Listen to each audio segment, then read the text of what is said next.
Anybody out there like to do big things? Anybody out there feel like your life is so full that sometimes you can barely think?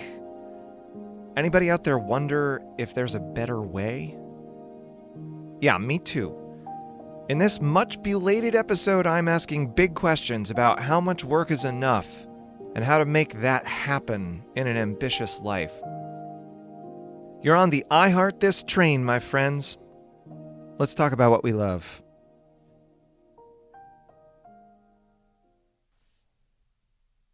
I've been thinking about John Mcphee lately. In case you don't know, he is one of the most venerated American essayists. Pulitzer Prize, National Book Award nominations, staff writer at The New Yorker for like half a century, widely considered the master of long-form literary nonfiction. In the summer of 1966, John was deep in one of the biggest writing projects of his early career, a book-length essay on the New Jersey Pine Barrens.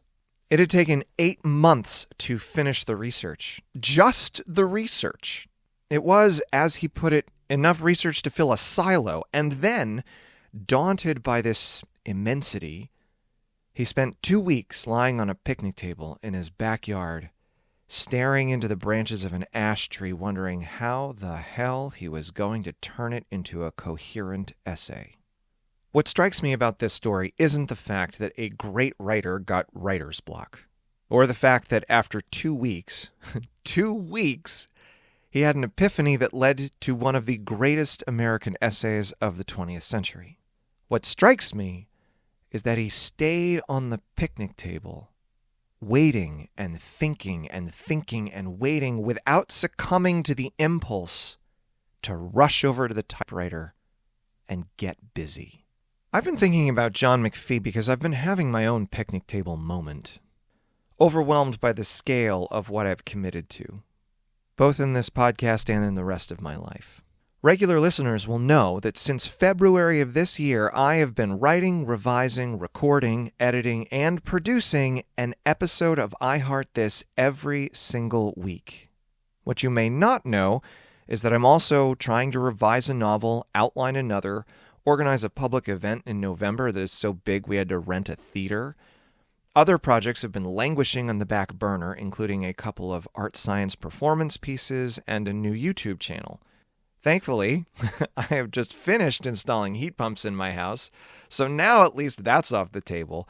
But like everyone else, I've got all the everyday responsibilities of keeping my house from falling apart and caring for my family and friends and getting regular exercise and enough sleep, doing my part to counteract the consolidation of power by an authoritarian president, and oh yeah, I've also got a job.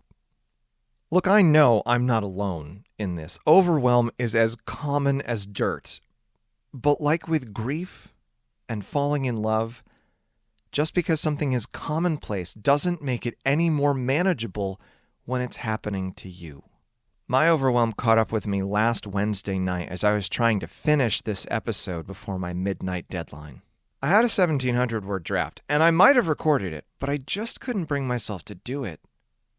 In the maelstrom of everything I was doing, I had thrown together a slapdash essay with a tepid conclusion about balance that I didn't really believe in. It was, as Laura said, just okay. And she was right. And I knew it. With my deadline just hours away, nothing could save my draft.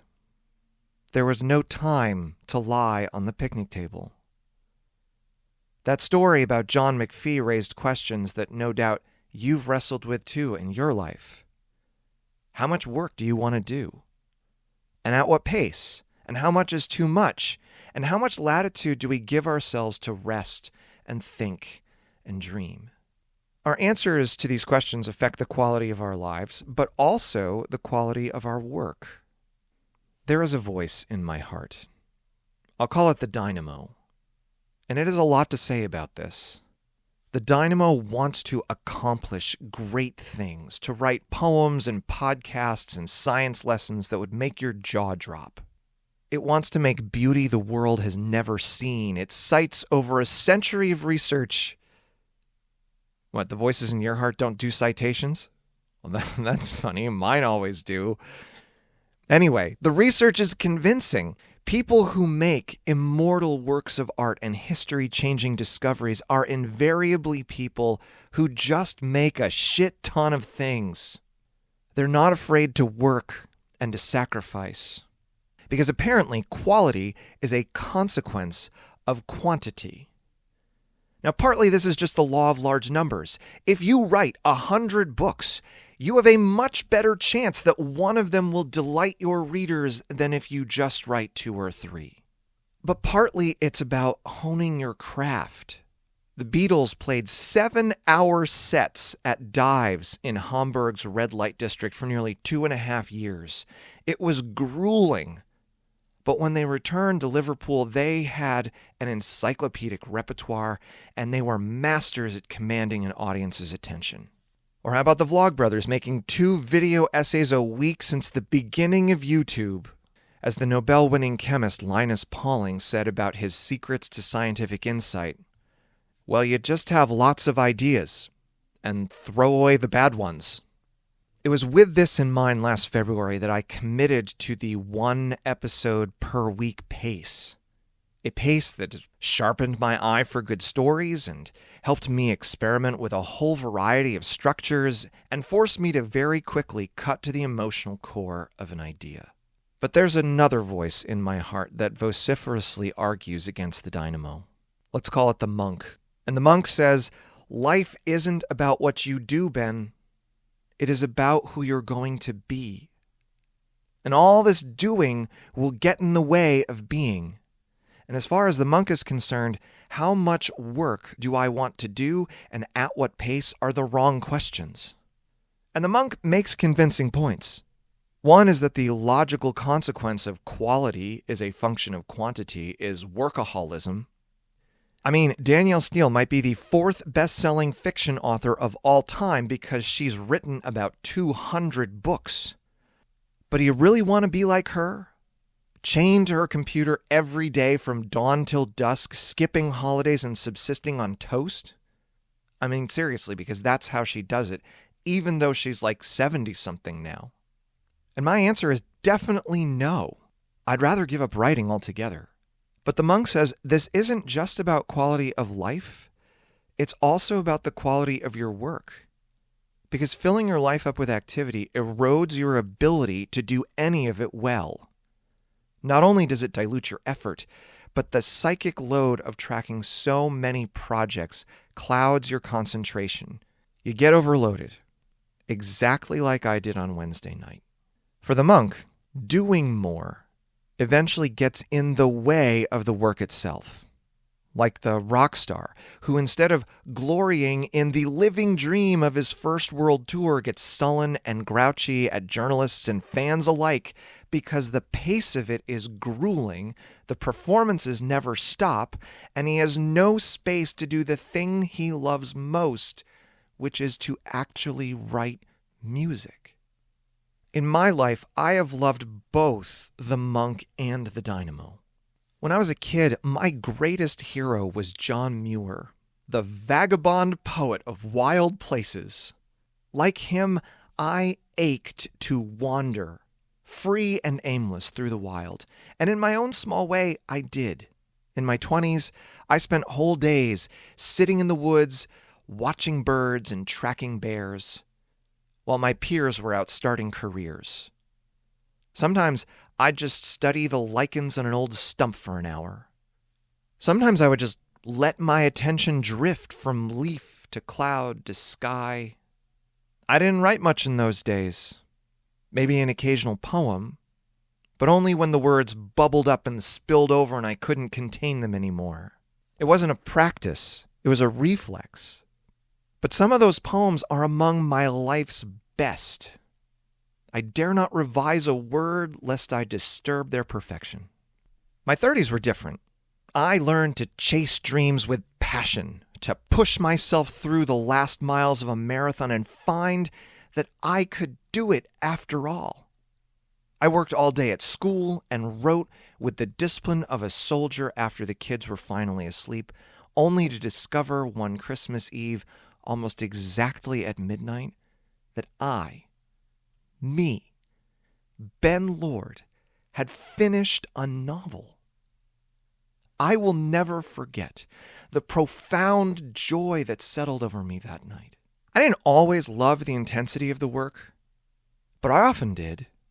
And I also loved the fruits of the labor, carefully crafted lessons that made students literally gasp with understanding, or having my writing noticed by magazines who offered to pay me to do more of it. Being invited to work as a consultant for school districts across the country. In my 20s, I'd been embarrassed about my ambitions. In my 30s, I loved them, unashamed. If I was forced to pick between the monk and the dynamo, I don't know which I would choose. I know in my bones that both lead to beautiful work and a beautiful life. And so I ended up last Wednesday night filling my life with activity while simultaneously expecting the insight that comes from quiet reflection, because I was trying to do all the things and still have time to reflect. Monk or dynamo? I was trying not to choose. So by the time Friday morning came around, I'd written my way through another aborted draft. My episode was a day and a half overdue. In trying to sacrifice nothing, I'd given up both the joys of the dynamo and the joys of the monk. And as I stood in the shower that morning, it occurred to me, there was no way out. I could write an episode every week, or I could write episodes I was proud of every time, but I couldn't have both. Choice was non-negotiable. The monk would call this the wisdom of no escape. A 10-minute drive from where I live is a house called Naulaka. It's the house where Rudyard Kipling lived when he wrote The Jungle Book. Kipling's time at Naulaka was one of the most productive of his life, but he only wrote for 4 hours a day. Ben Franklin was an inveterate workaholic. I think he would have fit right into today's hustle culture. But the work that made him a household name, both in his time and ours, only happened after he gave up on aggressively growing his printing business and turned its management over to a partner. This 18th century style early retirement was the thing that gave him the latitude to experiment with the little understood phenomenon of electricity. Einstein took a job as a patent clerk, he said, because it was easy. He could get his work done in a few hours and spend the rest of his workday daydreaming about what it would be like to sit side saddle on a beam of light. Daydreams that changed the nature of reality itself. Virginia Woolf, Charles Darwin, Alice Munro, Stephen King, Charles Dickens, Henri Poincaré, Igor Stravinsky, Jean-Paul Sartre, the list of visionaries who changed the course of history and art on 3 or 4 hours of focused work each day is really long. These people were all undoubtedly dynamos, pouring themselves into great work that they knew mattered, but they were also monks because they knew that stepping back was crucial. They knew that lying on their backs on the picnic table was actually part of the hustle. I think I imagined that having a balance between the monk and the dynamo would bring a sense of ease. But for many of these heroes, that wasn't the case. There was no resolution to the tension between the monk and the dynamo. John Mcphee felt it particularly acutely. Anyone who has stepped on a tightrope can tell you that balance is a dynamic thing. It's made of these constant, tiny adjustments, and the more daring the tightrope we walk, the harder the adjustments become. But perhaps it is in the tension itself where the genius resides. You push yourself through a silo full of research, and then there's too much of it, and the problem becomes intractable. And all you can do is wait for a structure to reveal itself. No one can tell you when to get up from the table and write, and no one can tell you when to put down the pen and go for a walk. If you want to do the great work, and in my life that is one of the things that I dearly want to do, then you've got to walk the tightrope, readjusting between the dynamo and the monk with every step. Because in the end, doing and being can't be separated. We can't do without being someone. We can't be without doing something. Do be, do be. Do be, do be, do. Look, I fell off the tightrope this week. There was too much dynamo and not enough monk.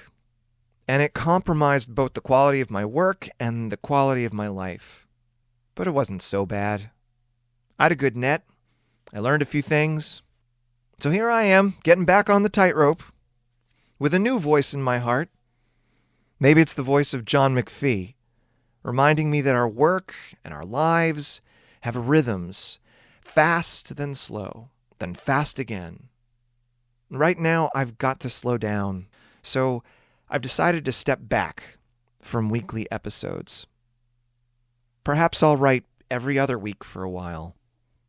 And in November, I Heart This's third season will come to an end. And then, I don't know, maybe I'll come back for a fourth season in February.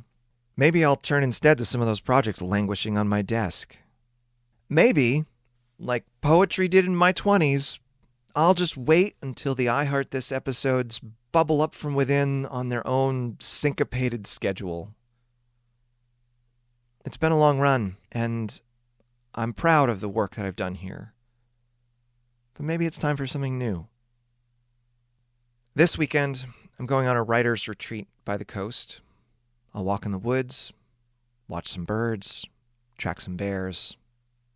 And when I come back, I think I'll lie down on my own backyard picnic table beneath the branches of a Norway maple and wait until I know for sure. Thanks for listening, everyone, and for your patience with this episode. I hope it was worth the wait. I was reminded of John Mcphee's picnic table moment by Cal Newport, who talks about it in his book, Slow Productivity. It's been a bit of an inspiration to help me balance the dynamo and the monk. I highly recommend it, which along with my other sources can be found in the show notes. If today's episode got you thinking about your own picnic table moments, I'd love to hear about it. Leave me a note at ben@iheartthispodcast.com. And if you found something useful here, I'd be grateful if you shared this episode with a friend. Until next time, do-be-do-be-do. I Heart This is written, edited, and produced by me, Ben Lord. Our logo was designed by Brian E. Morrow Cribbs. Our website is iheartthispodcast.com. Thank you so much for listening, and as always, be kind, be curious, and be thankful.